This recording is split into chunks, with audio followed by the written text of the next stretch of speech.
As Hurricane Irma approaches, warnings from city leaders to take this storm seriously.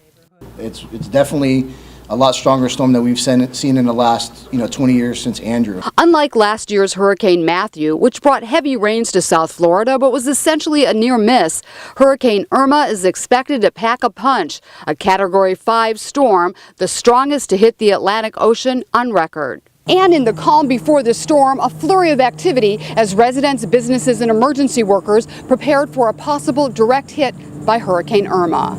On Clematis Street in downtown West Palm Beach, they were boarding up stores, putting up storm shutters, and taking down awnings, last-minute tree trimming alongside waterfront high-rises, and last-ditch efforts to tie down whatever could blow away on the nearly deserted docks.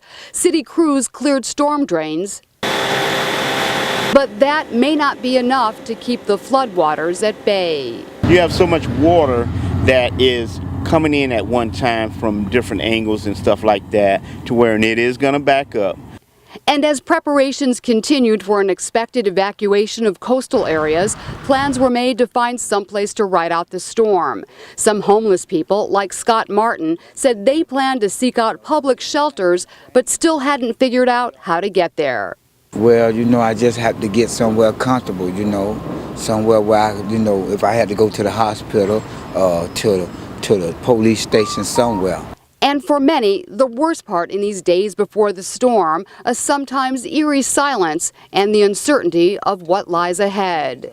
This is Sheryl Kahn reporting for WPB TV. It's been 20 years since we've seen spring training in West Palm Beach, and now with the opening of the newest Major League Baseball facility in the country, it's finally back. The ballpark of the Palm Beaches, with a price tag of about $150 million, is hosting two teams, the Washington Nationals and Houston Astros. On the Astros' first full squad workout day, there was high praise for the ballpark. It's a gorgeous facility. It's certainly the best that I've ever trained in. The park is attracting not only locals but also snowbirds and tourists who made the trip to see spring training up close. Some say they don't even care who's playing because just being out here is pure joy. How's it going? Good. But others do have favorite players, like 12-year-old Joe Estevez, who lives nearby. Joe came here with his dad and sister on a mission to get an autograph from Jose Altuve, because he's a good inspiration to me, because he's one of the shortest guys in baseball. But it doesn't matter how tall he is or how strong he is, he plays really good and he plays with all his heart. Joe wasn't the only one seeking out the popular player. Give him a ring. But he was not easily discouraged. One! Just one, please! And finally, Joe got what he came for. Jose Altuve, I finally got it. What did he say? Was he nice? Yeah, well, he was kind of walking and he did it really quick. And while fans like Joe are enjoying the thrill of meeting Major League Baseball players and catching foul balls they get to keep. You caught those yourself?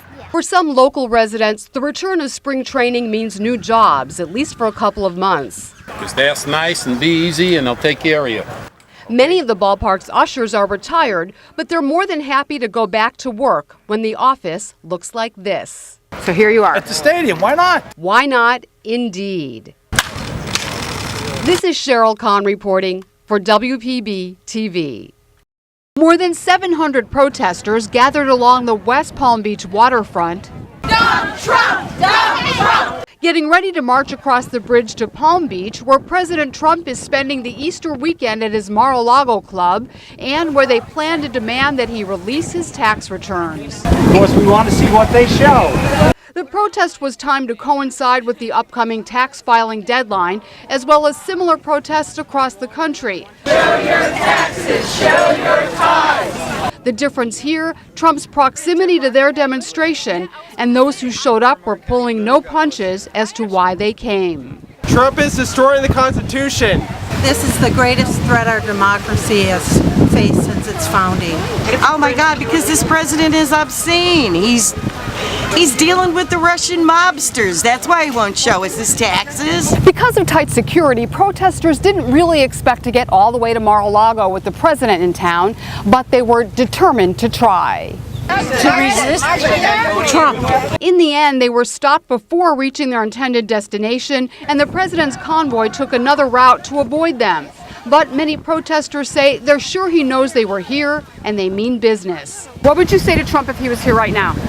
Go resign immediately, do the right thing. This is Sheryl Kahn reporting for WPB TV. This Kids and Cops event, designed to open the lines of communication between West Palm Beach police and some of the youngest people they're paid to protect.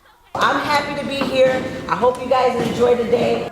Sergeant Regina Bell, who's been on the force for 23 years, says the biggest message she wants to get across to the kids is To not be afraid of us and that we're not going to hurt them and that we're here for them. it's an issue that weighs heavily on the minds of some of these children, especially those who say they've heard stories about encounters with police that ended badly.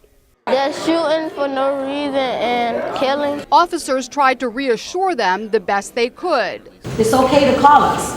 We're not going to come and we're not going to hurt you. We're not going to take you to jail. As for police who are dealing with their own stresses after a series of cop killings in other cities, Things are happening, and I don't know if you guys know, but things are happening. You do know? Okay, yes, things are happening, and people are taking out they're expressing themselves differently towards the police. But I want you to just keep in mind that we're here to help you, we're here to serve and protect you, and that we're going to be here regardless of what happens. We're not going to go anywhere, right? You like that? outside this room, Sergeant Bell says she's hyper-vigilant, but trying not to let fear get in the way of her work. It's just like, hey, we still got a job to do. We still have a community to serve, and we just have to keep doing what we do. They're doing what they do in pairs at this point. No more working the streets alone, at least for now. Still, some cops wonder if they'll ever feel safe on the job again, and if those they're paid to protect will ever fully trust them. This is Sheryl Kahn reporting for WPB TV. 45-year-old Brian Dolan is a competitive powerlifter. He's also a lieutenant with the West Palm Beach Fire Department. Dolan works out with his gym buddies, two of them Palm Beach County firefighters, several times a week. Was that your second? Yeah. How'd you do? At this meet, Dolan lifted nearly 500 pounds, breaking a state record for his age and weight class. State record! The drive to test his limits is part of the sport, but Dolan also sees it as a way to keep fit enough to do his job and do it well. We have strength demands that are part of the job, throwing ladders, moving equipment, helping people up from the ground. 29-year-old Jacqueline Clegg agrees, but she's taking a different route to fitness, running and working out in the gym. That's outstanding. A former personal trainer, Clegg has always been athletic, but once she decided to become a firefighter, she really turned up the heat. When she went out for the job, the 5'3" Clegg knew she'd be up against some very strong competitors, most of them men. She had a lot to prove, and with the help of her family, she got to work. I used to run stairs. I bought a 50-pound weight vest. I would run with that. I would drag my little brother, thank God for him, as a dummy to simulate, what I had to do. Clegg made it through training, became a firefighter paramedic, and says she never takes her dream job for granted. I'm constantly working out. So then after fire school, you start to realize what you need to work on. Even though you may be smaller, you could still do the job, but you have to find the right technique. One of those who helped her find the right technique is 50-year-old Captain Scott D'Angelo.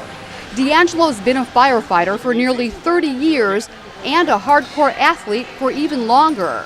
Over 40 triathlons, 12 half Ironmans, 5 Ironmans, and I also started doing ultra running and competed in the world's toughest foot race, where I ran across the desert in the summertime, 135 miles.